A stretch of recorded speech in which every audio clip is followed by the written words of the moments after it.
All right, time to get back on the Land Cruiser again. Time for some upgrades on the rear suspension. I'm going to be taking it from the Wishbone 3-link that I've had in there for forever to a true 4-link. So I think that's going to make some improvements in my suspension geometry. It's going to help the way the rear end tilts too, so I get less bind in that rear drive shaft.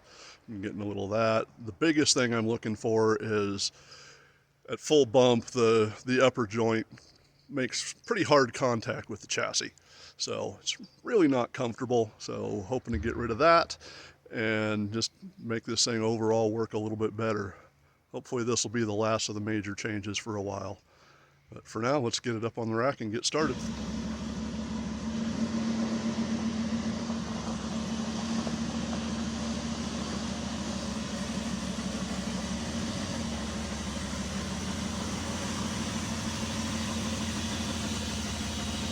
Okay, so with it up here on the lift, you can kind of see what I'm talking about.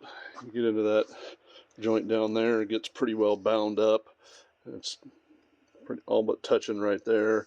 I think that if we rotate it that way, see, it gets pretty tight in there. So a little bit of an issue with that. It's also extending out the slip quite a bit.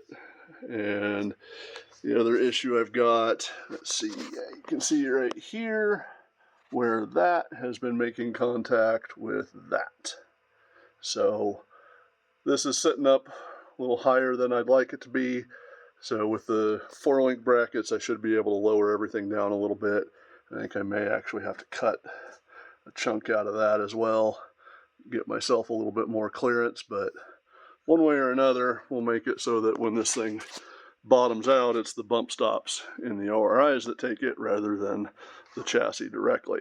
So start taking some stuff out of here. I got to get the exhaust out.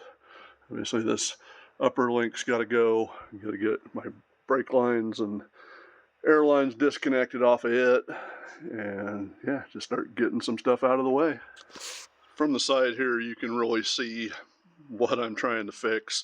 See the angle between the upper and the lower, and then the drive shaft. Everything's all kinds of wonky in there. I really wanted to do this whole thing when I was doing all the other suspension and axle upgrades, but yeah, I ran out of time and money, so here we are doing it later. But at least it's getting done. For the new links, I'm going to be using these parts from WFO. These are the frame side brackets and the axle ends. I'm hoping with that notch cut out in them that'll sit down over that rear truss and lower this down that inch or so. It's kind of nice. These things come all pre-welded, sanded, ready to go. So they're a pretty nice piece. And also going to be using the WFO joints, which these have it's like a urethane rubber insert in there. There's no ball or cups or anything in there. It's just a kind of a vulcanized piece. So it's supposed to have 30 some degrees of flex, which should be plenty for what I'm trying to do, and should get rid of a lot of road noise and vibration coming through the links too. So we'll try them out, see how they work. Okay, so I pulled the exhaust out to make room for what I'm doing here. I think I'm also going to have to pull the fan off this transmission cooler. I don't think it's going to fit there anymore, which is fine because I never use that fan anyway. Everything seems to stay just cool without it. So I'm going to go ahead and pull it off. I go.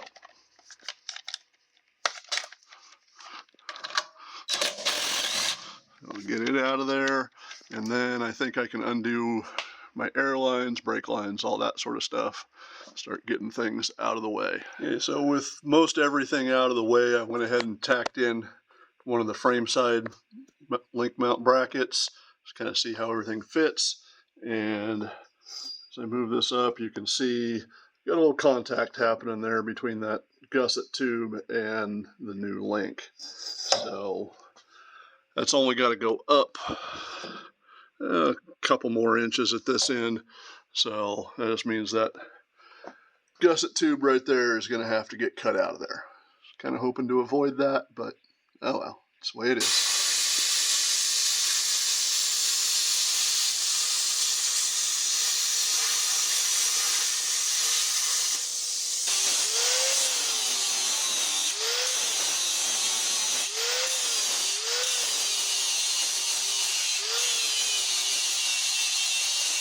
Okay, that's got everything cut out of the way and cleaned up.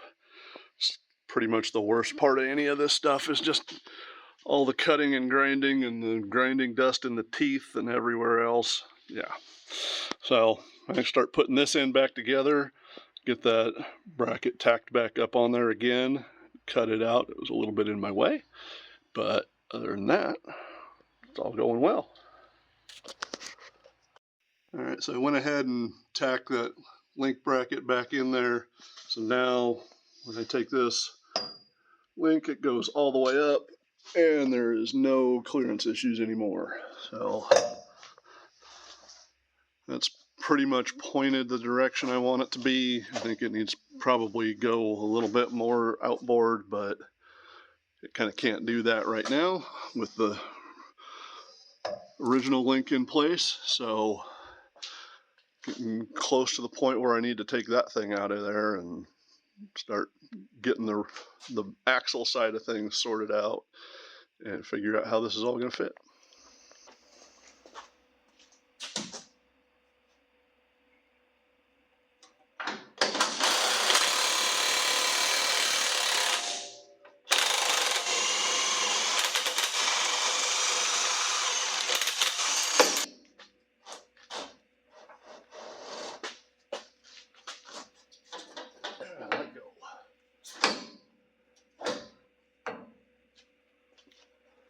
All right, so with that upper link out, I just noticed another problem that I didn't even know that I was having, but you can kind of see that brake line is a little squished, like almost completely squished.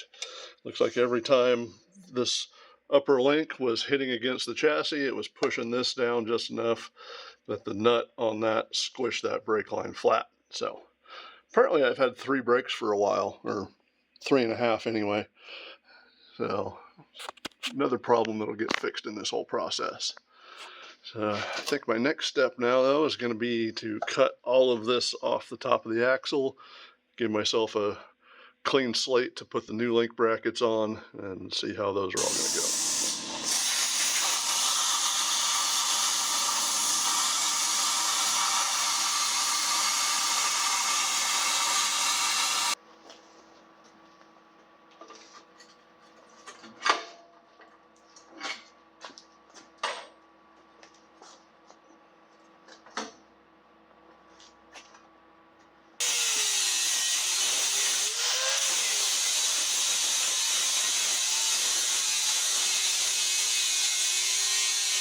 And now that I got this down to a clean slate, you can see that these link brackets are kind of supposed to do that, which would have been really nice if we could do that, but this side, yeah, there's no room to make that happen.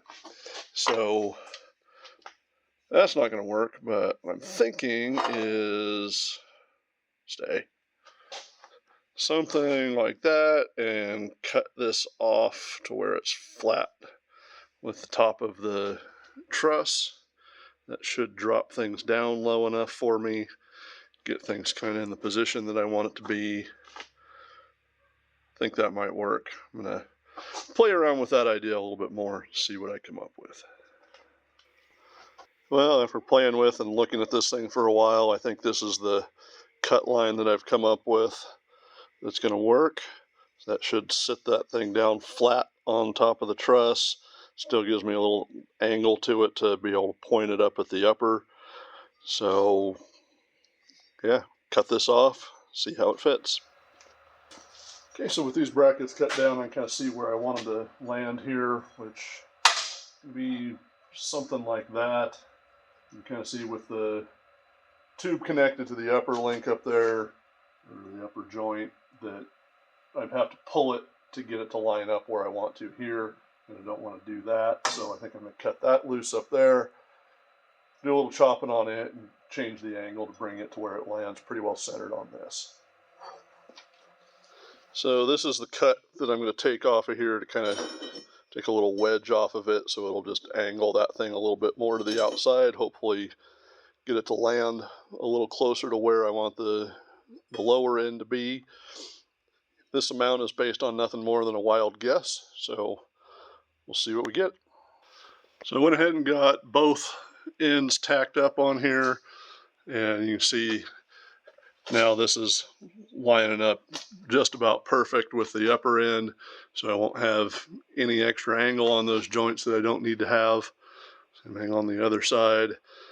So I think this is getting pretty close to where I want things to be as far as the link brackets go. So I think my next step is I need to raise the axle up to about ride height, get my pinion angle set, and then I can cut my links to length and get them tacked together and see how this thing's going to start to work. So I've got the axle set up just about ride height now. I've kind of rolled it to where the pinion's right about where I want it to be, so there's very little to no angle on that joint. One other thing I've just noticed I'm going to have to deal with is right at the corner of this little brace on the truss. That's already laying on it, so I'm going to have to kind of cut off that corner to get myself some clearance, but not a big deal. Be able to take care of that. So now I should be able to just come up on this insert, mark where that is on the tube, cut the tube off. That should put me right to the right length. So I think I'm going to go ahead and get that done now, and I can start getting those links tacked together and see how the axle is going to move. So I got one of the links set up here in the lathe to get welded up, or at least get tacked. And just because I can, I went ahead and made sure, since these have hexes on both ends, that the hexes line up with each other. I don't know, getting carried away. Having it in the lathe like this will also make sure that everything's running really straight. So I don't know if that makes any kind of difference, but that's what I'm doing, just for getting carried away. Why not?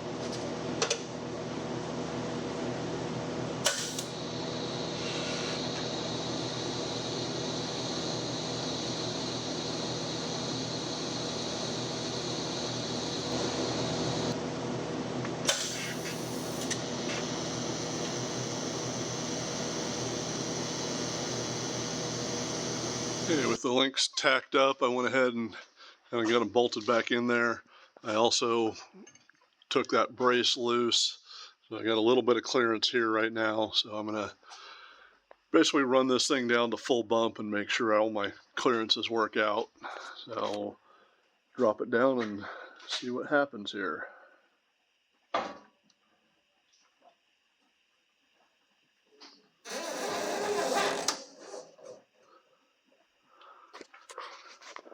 Okay, what do we get?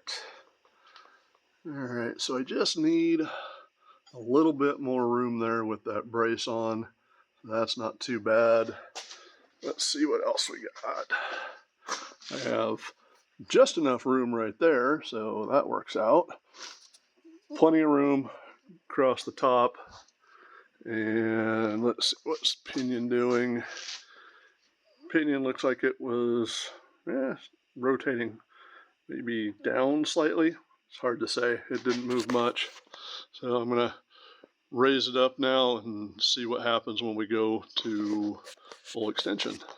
So with it drooped out to full extension, everything's looking pretty good. You come in here, you can see I've got a lot more room there because the pinion's actually rolling up a little more now as it extends than what it was before, which should actually give me a little bit better of an anti-squat setup too. So I think this is all doing exactly what I want it to do. So I can go ahead and pull the links back out, get them welded up. I can get the brackets all welded up, and then I'll get that part put back together. And then it's just a matter of trying to figure out air lines, brake lines, exhaust, everything else. So here we can see that I really didn't do myself any favors with where these frame side brackets are. As in order to weld the top side of that, see, I got my little mirror there so I can see what I'm doing, and then I can run the gun in over the top where I can almost kind of control it. You can kind of see what I'm going to be looking at in the mirror there. So this ought to be fun. So in order to create the clearance I need for the upper link on this side, I'm going to cut that hole out of this brace. Kind of did some more semi-educated guessing to figure out what I needed to cut out. But I think that should give me enough space. And I'll probably weld a plate back in there too to get the strength back in it. But I think that should work. So see if I can get that bolted in, and then we'll see how things move. All right, so here it is with everything all back together. Got it down at full bump, so I've got plenty of room in here now so I can get a plate welded into there and get this all put back together, and it should work out good. Okay, so here is the brace all finished up. Went ahead and smoothed all the welds out, made it look like somebody meant to do that. So that should give me plenty of clearance on that link. And I get that installed, and then move on to brake lines and all that sort of stuff. So my plan is to run my brake line and air line up the links. So that's the airline side. It'll go kind of like that. Run hard line up the link, and then another flex line up at the top. Originally, I had planned on using clamps similar to what I used on the front, like these. But unfortunately, those are not in stock at the moment, so I'm going to have to make up something for my own. So what I'm going to do instead is I got a piece of this 2-inch 120 wall tubing, so it should sit nicely on that 1 3/4 inch.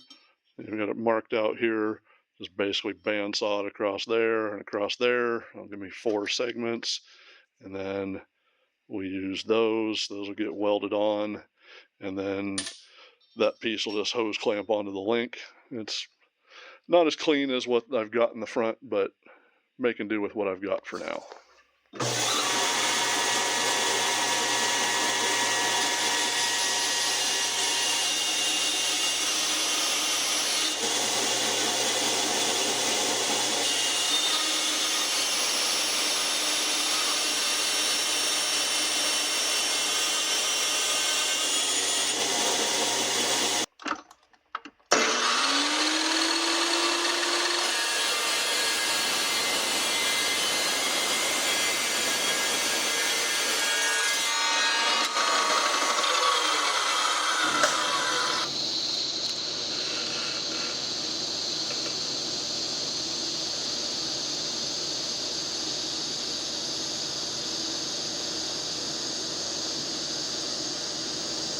Okay, so I've got my old brake line holders done, made up the hose clamps for them. So now I can get those onto the links and start to get figured out what I'm going to need for the hard line running down them. Okay, so I've got my ends set up on the link. Got it kind of loosely clamped on here. So one down here at the bottom and that one up there at the top. So I just need to make up a hard line in between the two.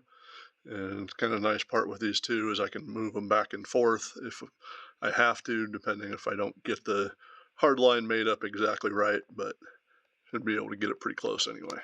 And so here is the completed airline. I didn't bother showing making up the hard line because that's just a really tedious job, but here it is done, ready to go. So now I just got to do the same thing for the brake line on the other link, and then I got to make up brake lines on the axle too, because I'm having to reposition where everything goes here. So I'll get started working on that. So this is how the brake lines used to land on the axle. You can kind of see that. It's not going to work real great anymore. So it used to come out of here and go underneath the old link, and now this link mount's kind of right in the way.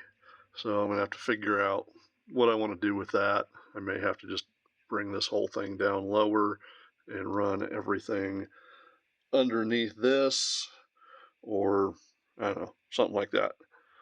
Figure it out.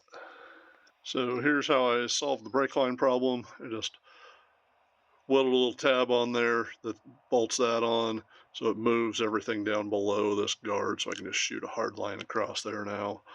Cut off the bolt that it was originally attached to. Come on, focus. Anyway, so now I just got to make up the hard line going over to the other side, and that part of it's pretty much done. So at this point, it's time to start working on my exhaust, and in my continuing theme of not doing myself any favors, there's no room for the exhaust to come out of this thing, at least not the way I want it to. Yeah, so I knew it was going to be difficult, but it's going to be a little tougher than I thought it was. But I think what I've come up with is this cross member right here no longer has anything on it, so it's not really serving any purpose, and it's kind of in the way right now.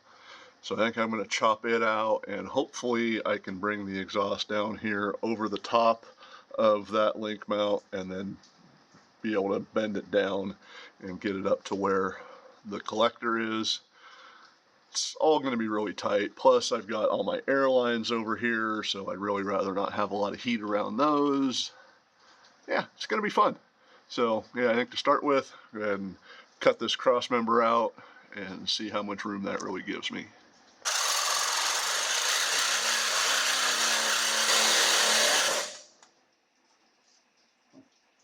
Alright, well that's a really dull blade. Let's try another one. Well, after a trip to the hardware store, because apparently I was out of blades, now I think I can get this thing cut out of here.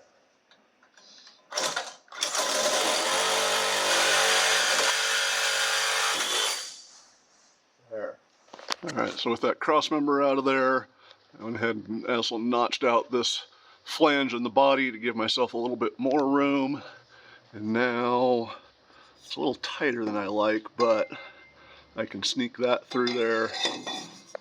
So that'll kind of go that way, and then another bend up towards the collector, and I think it's going to work.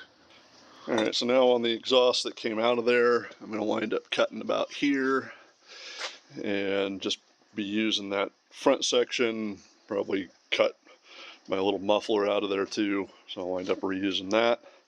Get that cut up, get that piece kind of bolted back in. I can start to figure out how to make it all work and wrap around everything I've got under there. Alright, so with that front pipe in there now, you can kind of see I need to come from there and kind of go up and over this. So in order to make those bends, I've got this kit. It's a full mandrel bent 3-inch exhaust kit. This thing should have everything I need for probably my next 3 exhausts that I do. So got plenty of material to work with. So I'm going to take one of these, and that should work out pretty well to come up off of that pipe. Probably cut it off somewhere in here. I'm not going to be using the bell end on it. Everything's just going to get butt welded together. But so I get that cut off and start getting this thing fit up. Alright, so I'm making pretty good progress on the exhaust. It's a little hard to put this all together and film it at the same time, so I've just been putting it together. So I've got that section there looped up over the link mount, which doesn't look like there's any clearance there, but there really is, trust me. And then from there we're going to go back, and I've got the original muffler and tailpipe on there I'm going to use. So I just need to make a piece to connect in there, and that should be about it. I can pull this thing out, get it fully welded up, painted, and should be done. So with the exhaust all tacked up, I ran it down to full compression, and here we go. Yeah, I got clearance to everything, so yeah, yay, it works. So now I can pull that out, get it welded up, put it back in, and I think all I got is the fuel pump left to go. So we're almost there. Okay, so I've got everything buttoned up in here. Fuel pump's mounted, the lines are hooked back up, brake lines, air lines, vent line, all of that stuff's all hooked up. So I think the last thing I gotta really do here is get these links tightened up. So to do that, I'm gonna drop this thing down to about ride height, and I'll get those tightened up.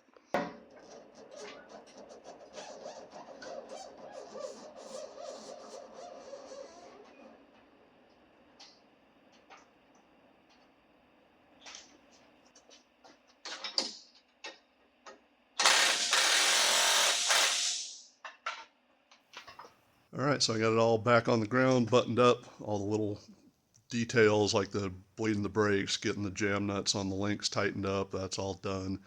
So it should be good to go now. So now it's just a matter of seeing how much of an improvement this actually makes, because it looks exactly the same as it did when we pulled it in, but yeah, well, once again, a whole lot of work doesn't really change anything. So it should be at least a huge improvement from a comfort point of view, just because it's not going to have the axle crashing into the frame anymore. So that's all win.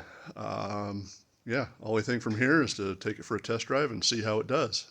Maybe we'll go up next weekend and hit some snow.